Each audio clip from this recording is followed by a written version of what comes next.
एक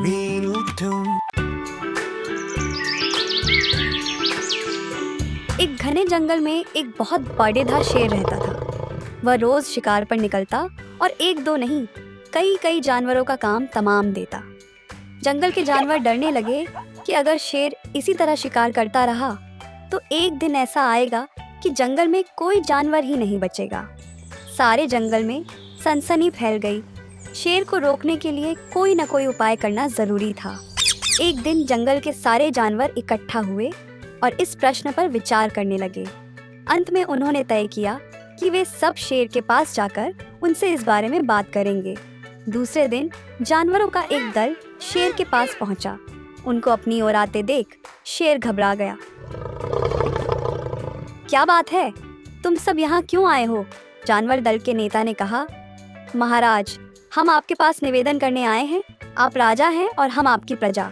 जब आप शिकार करने निकलते हैं तो बहुत जानवर मार डालते हैं। आप सबको खा भी नहीं पाते। आपसे हमारी विनती है कि आप अपने घर पर ही रहा करें। हम हर रोज स्वयं आपके खाने के लिए एक जानवर भेज दिया करेंगे। शेर को लगा कि जानवरों की बात में सच्चाई है।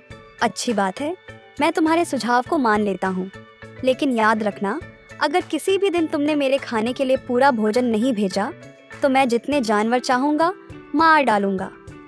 जानवरों के पास और कोई चारा तो था नहीं, इसलिए उन्होंने शेर की शर्त मान ली और अपने अपने घर चले गए। उस दिन से हर रोज शेर के खाने के लिए एक जानवर भेजा जाने लगा।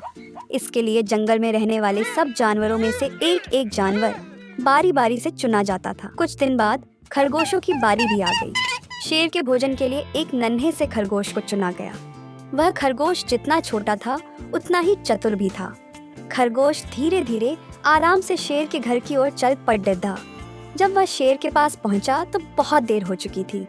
भूख के मारे शेर का बुरा हाल हो रहा था। जब उसने सिर्फ एक छोटे से खरगोश को अपनी ओर आते देखा तो गुस्से से बौखला उठा और गरज कर बोला, किसने तुम्हें भेजा है? एक तो पिद्दी जैसे हो, दूसरे इतनी देर से आ रहे हो। जिन बेवकूफों ने तुम्हें भेजा है मैं उन सबको ठीक करूंगा।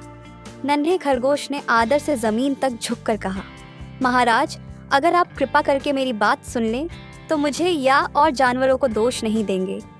वे तो जानते थे कि एक छोटा सा खरगोश आपके भोजन के लिए पूरा नहीं पड़ी देगा, इसलिए उन्होंने 6 खरगोश भेजे थे। लेकिन रास्ते में हमें एक और शेर मिल गया। उसने 5 खरगोशों को मारकर खा लिया। यह सुनते ही शेर दहाड़ कर बोला, क्या कहा? दूसरा शेर?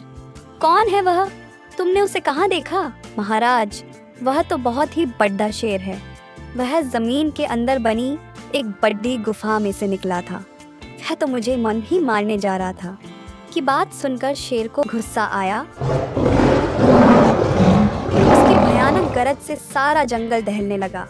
मुझे फौरन उस मूर्ख का पता बताओ। शेर ने दहाड़ कर कहा, जब तक मैं उसे जान से नहीं मार दूंगा मुझे चैन नहीं मिलेगा। बहुत अच्छा महाराज, मौत ही उस दुष्ट की सजा है। अगर मैं और बड़ा और मजबूत होता तो मैं खुद ही उसके टुकड़े टुकड़े कर देता। चलो रास्ता दिखाओ। इधर आइए महाराज, इधर। खरगोश रास्ता दिखाते हुआ शेर को एक कुएं के पास ले गया। पहले जब मैंने उसे देखा था तब तो वह यहीं बाहर खड़ा था। लगता है आपको आता देखकर वह किले में घुस गया है। आइए मैं आपको दिखाता हूँ। खरगोश ने कुएं के नजदीक आकर शेर से अंदर झांकने के लिए कहा।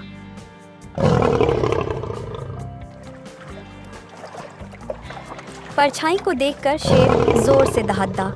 कुएं के अंदर से आती हुई अपनी ही दहाड़ने की गूंज सुनकर उसने समझा कि दूसरा शेर भी दहाड़ रहा है। दुश्मन को तुरंत मार डालने के इरादे से और डूब कर मर गया।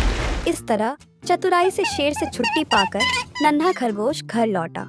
उसने जंगल के जानवरों को शेर के मारे जाने की कहानी सुनाई। दुश्मन के मारे जाने की खबर से सारे जंगल में खुशी फैल गई। जंगल के सभी जानवर खरगोश की जय जयकार करने लगे।